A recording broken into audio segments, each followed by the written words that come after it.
नमस्कार साथियों, आज से लगभग 2100 वर्ष पहले की बात है, यानी 200 ईसा में बिहार में एक किसान ब्राह्मण के घर एक लड़के का जन्म होता है जिसका नाम पुष्यमित्र रखा जाता है। आगे चलकर पूरी दुनिया उसे पुष्यमित्र शुंग के नाम से जानती है। वही पुष्यमित्र शुंग आगे चल के पूरे आर्यवर्त का एक महान हिंदू सम्राट बनता है और पूरे भारत को बौद्ध देश बनने से बचाता है। सिकंदर राजा पोरस से मार खाकर विश्व विजय की सपना को छोड़कर उत्तर भारत से शर्मिंदा होकर मगध होते हुए जब अपने देश को वापस जा रहा था तो उसके साथ आए हुए कुछ यवन मगध विजय की लालसा से मगध में ही रुक जाते हैं।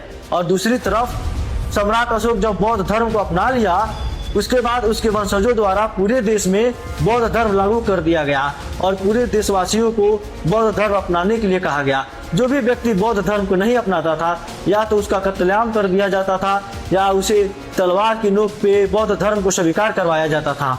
जब ब्राह्मणों द्वारा इस नीति का विरोध किया गया तो मौर्य वंश के राजाओं द्वारा सबसे अधिक ब्राह्मणों का कत्लेआम किया गया।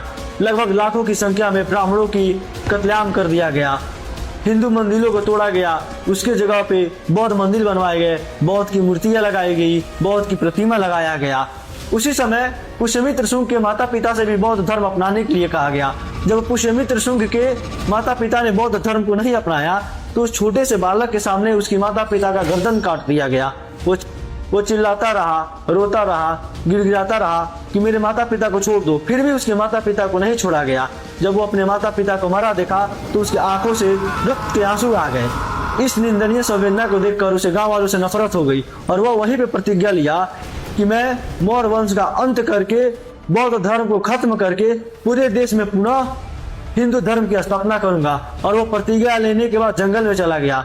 ब्राह्मण घर में जन्म लेने के कारण वो बचपन से ही योग सूक्ष्म क्रियाओं को जानता था, अतः वह योग के बल पे अपने शरीर को चट्टानों की तरह मजबूत किया। जब पुष्यमित्र शुंग जंगल गया तो वह योग के बल पे अपने शरीर को चट्टानों की तरह मजबूत बना लिया। कहा जाता है कि एक बार बौद्ध सम्राट विद्रोत मौर्य उसी जंगल में घूमने गया था जिस जंगल में पुष्यमित्र शुंग रहता था। तो जब सम्राट जंगल घूम रहा था तब तक सम्राट के सामने एक शेर आया और शेर ने सम्राट के ऊपर झपटा। शेर सम्राट के ऊपर झपटा ही था तब तक एक लंबा चौड़ा बलशाली भीमसेन की तरह युवक शेर के सामने आ खड़ा हुआ और उसने अपनी मजबूत भुजाओं से शेर के जबड़े को पकड़कर दो भागों में से बीच में से चीर कर फेंक दिया। और उसने सम्राट से पूछा, आप ठीक है महाराज? तो सम्राट ने कहा कि कौन हो तुम? तो वह लड़का बोला कि ब्राह्मण हूँ महाराज। सम्राट जब उसका शौर्य पराक्रम देखा तो उस लड़के से कहा कि तुम मगध का सेनापति बनोगे। तब वो लड़का अर्थात पुष्यमित्र शुंग आसमान की तरफ देखते हुए अपने भुजाओं को चीरकर अपने रक्त से तिलक लगाते हुए सम्राट से बोला कि महाराज मातृभूमि को समर्पित है यह पूरा जीवन। तो उसके बाद से सम्राट ने उसे मगध का उप सेनापति बना दिया। लेकिन अपने शौर्य और पराक्रम के बल पे कुछ ही दिनों के बाद पुष्यमित्र शुंग मगध का प्रधान सेनापति बन गए। इधर शांति का अधिक पाठ पढ़ लेने के कारण मगध सम्राट एकदम कायर हो चुकी थी। लेकिन पुष्यमित्र शुंग के अंदर आज भी बौद्ध धर्म और मौर्य वंश को लेके आग की ज्वाला जलता था। वह रक्त से स्नान करने और तलवारों से बात करने में विश्वास रखता था। पुष्यमित्र शुंग एक निष्ठावान हिंदू था। वह पुनः भारत को हिंदू धर्म बनाने की सपना देख रहा था।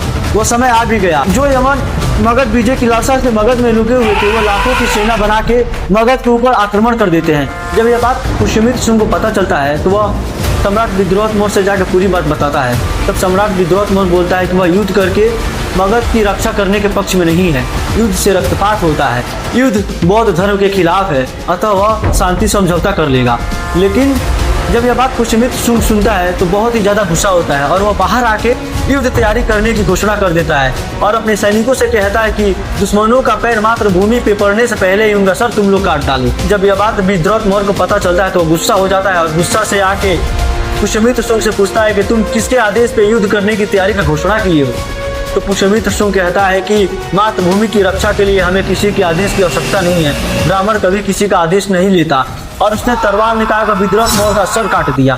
यहीं पे मौर्य वंश की समाप्ति हो जाती है। पुष्यमित्र शुंग विद्रोत मौर्य की सर काटने के बाद उसके रक्त से तिलक लगाता है और युद्ध की घोषणा कर देता है। अपने सेना के अंदर साहस, हिम्मत, स्वर भरता है। जो सेना कल तक युद्ध करने से डरती थी, युद्ध करने के लिए तैयार नहीं होती थी, आज उसी सेना के हर हर महादेव जय महाकाल के नारों से यवनों की सेना थरथरा रही थी। परिणाम ये हुआ कि यवन मगध छोड़ के भाग गए। युद्ध जीतने के बाद पुष्यमित्र शुंग का राज्याभिषेक किया गया। पुष्यमित्र शुंग मगध का नया सम्राट बना।